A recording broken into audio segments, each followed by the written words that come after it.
Bryan basically telling her other legislatures, no, guys, we can't do this. We can't end the legislative session early, because if we do, we're only going to wind up getting the COVID money that we've got so far, not the rest of the COVID money that's going to continue to come on the way. So from the very beginning, in the first big rally, when I said, follow the money, follow the money, follow the money, follow the money, that's what it all comes down to, guys, literally right here. So people like Karen Fann, people like Mark Brnovich, all right, the rest of these Republicans in name only, they need to be removed. They need to be flushed out. We can never, ever, ever vote for people like that again to run this state. We can never vote for Doug Ducey or anyone like that, all right?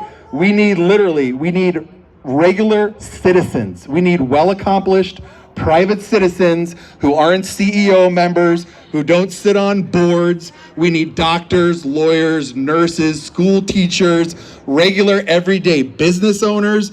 These are the people that we need running this state, because all of these other people are clearly corrupt. We've seen it over and over again. We all know that Doug Ducey sits on the board of TGen, all right? And that TGen was tasked with rolling out the coronavirus test kits, one of only 3 companies, all right?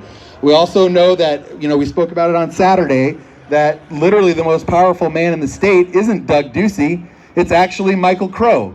No, he's not. Because Michael Crow sits on the board of directors for Q Intel, and Q Intel is the venture capital arm of the Central Intelligence Agency. That's not a conspiracy. That's not like, oh, yeah, no way, that can't be true. That's just literally, look up his Wikipedia entry. It's the last sentence of the first paragraph.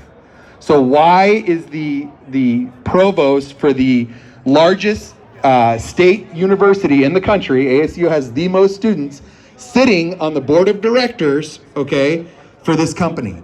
Venture capital is literally when businesses go and lend money out to other businesses to create new technologies, to create new businesses that create new money, all right? And that is what Michael Crow, he doesn't just sit on the board, he's the chairman of the board of directors for this company, okay? Does anyone find that like strangely odd or an extreme conflict of interest, the same way Doug Ducey's is? And then what else happens is this. Doug Ducey, every week, okay, he takes money that's coming in from the federal government through the national emergency, through the Stafford Act, through this declaration of emergency for COVID, and he funnels all that money directly over to Michael Crow. Millions of dollars every week. And you know what he does? These guys, they have such balls and they have such gusto that they do it right in front of your face. And they do it because when they do it right in front of your face, right out in the open, it doesn't seem like it's a scam. It seems real, like, oh, that's okay. Look, they're giving money to the school for coronavirus stuff. Like, that sounds like a good thing, okay? Except in actuality, everybody's just lining each other's pocketbooks, all right? That's why those two need to go. Ducey needs to go, Crow needs to go, Mark Brnovich, Karen Fann, all of them, the long list of them. All right, all of them. Katie Hobbs, that's the other reason why we're here right now, to get all of these affidavits served, all right, against the Board of Supervisors, because we can't stand for this anymore, all right? We have to be the conservatives that we are, the bold, the color of, the party of big, bold colors like President Reagan talked about, all right? He warned us of this for years and years. He said, if we do not preserve democracy here and now, all right, then at some point down the road, when the sun goes down, we'll be literally, telling our children about what life used to be like in the place that we lived, all right? This is why we're here. This is why we'll continue to be here, okay? Right there, we have proof, guys, that Sharpie Gate is real. So, and the Board of Supervisors as well. Everyone needs to be filling out affidavits against all the Board of Supervisors.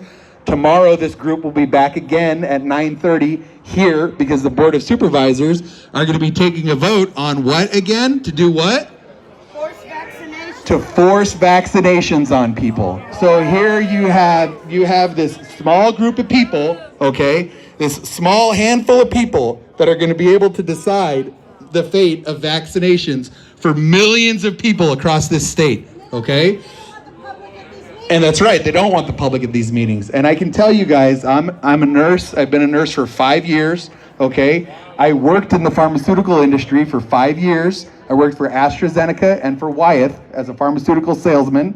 I also worked in the medical device industry as well. And I'm telling you guys, they literally used to give us scripts, all right, that we would read from and how we would go about overcoming objections from our physicians. When we were trying to get a doctor to use a new medication, something that they hadn't used before, or they didn't use in their training when they went through residency, they would literally give us a script that we would read, and if it's doctor says this, you respond with that. Doctor says this, you respond with that, okay? Like, this is real, and now there's people that are gonna be in here tomorrow morning at 9:30, all right, literally deciding the fate of whether or not you take this vaccination, all right? Like, I mean, I don't know why more people don't understand that about what is happening and that these people have the power to do this. So I would encourage everyone to be here tomorrow morning at 9:30. Bring more people. If you came by yourself today, bring your friend. And tell them to bring a friend. Like, that's the only way that we win, is when enough people find out about this, all right, that they get together and they decide no more, we're taking a stand, all right? If you want to connect with me, I have 2 places on social media too. There's Recall Governor Doug Ducey 2020. That's one of the Facebook pages. I've got about 7,000 people on there now, almost. Recall Governor Doug Ducey 2020. And then I have a page as well that's Bryan Masche for Arizona Governor 2022. So you can find that on there as well. Connect with me on there, and we will continue this fight. We're not letting up at all, guys. Thank you. So I don't know about you guys. After hearing that news, I'm gonna be out here at 9:30 tomorrow. Are you guys gonna be out here at 9:30 tomorrow? Yeah, I'm gonna be out here. In fact, I'll be out here at 9. Thank you, Bryan. Okay, I'm gonna be out here early because that was good speech, bro. There's no way Thank in you so hell much. I am letting some bureaucrat piece of shit tell me that I have to take a vaccine. I don't know about you guys, but there's no way